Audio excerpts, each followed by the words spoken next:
Hello everyone, welcome to a review of set 71838, Kai's Motorcycle Speed Race from Ninjago. This set has 79 pieces and retails for $8.99 in the UK and $9.99 in America. Let's get into it. These are the two minifigures included in the set. There's Kai and a Spectral Dragonian. The first minifigure up is Kai, and he contains the Reveal Blade, which is the collectible for this season, and he's in the new Spectral Ghost Hunting outfit, which all of the ninja have this season. Even Sora, who usually gets skimped out on it. So yeah, let's take off the armor piece to see the printing underneath. So this is the figure without the armor.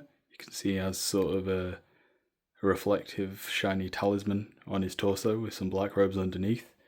And he has some knee pads and a dark red belt with orange highlights around. Then on the back he has a symbol that seems to be almost like spray painted. And then he has some more sort of dark tan wrapping around him, which might be for different attachments of belt buckles and whatever. It's mostly sort of generic suit, but it looks good enough, but the armor's definitely the highlight of this figure. Now this is the figure that I'm more bothered about. This is the army buildable wave of Spectral Dragonians for the latter half of Season 3. So all the Dragonians have been sort of hollowed out here, or depending on what you're thinking, they might just be ones that have fallen in battle that Thunderfang has then consumed. It's sort of difficult to tell because of, lore drops being used in basically just blue sky and designer interviews. So it's kind of hard to tell where they've come from.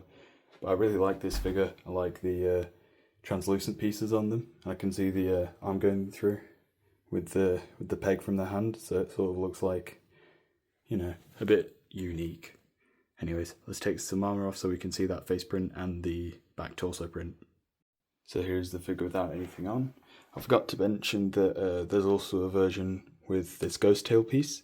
So this is the one with the printed legs. So it's nice to sort of have a bit of variety in the army.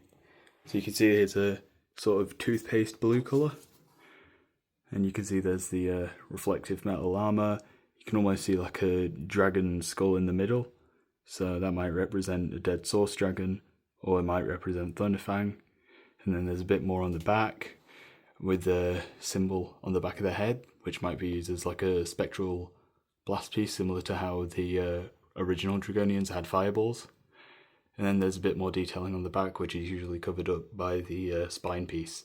So yeah, let's have a look at the build now. So in this set, it contains two bikes. One for Kai and one for the Dragonian, and you actually get a spare one of these pieces, so if you want to use that to add on to anything else or turn his weapon dual bladed, you have a few choices. And there's some golden sides on the side of Kai's bike, so Kai's has larger tyres and sort of more pieces put into it, a higher budget, and this one's a bit more bare bones, but it's still a nice sort of army buildable thing, especially at this cheap price point where you can sort of amass quite a few of these and sort of display them around. It reminds me of the old Skulking vehicles. I think I have one, yeah, like these ones. So it's a nice bit of a callback. So yeah, there's nothing too interesting about the builds. They don't have any action features like stud shooters, but they roll well enough. They have the rubber tires, and you can attach minifigures to them and do different poses. So it's a bit more versatile than other sets, especially at this price. A lot of these bike sets used to be about 15 to 20 quid, and it's good to see that there's something more entry level, because it's good to get more people into the hobby, and especially for children it's going to be easier to save up for. It might only be 5 to 10 quid to older collectors, but for the younger ones it's good for them. But yeah, that should be everything for this video, and I hope you enjoyed. See ya.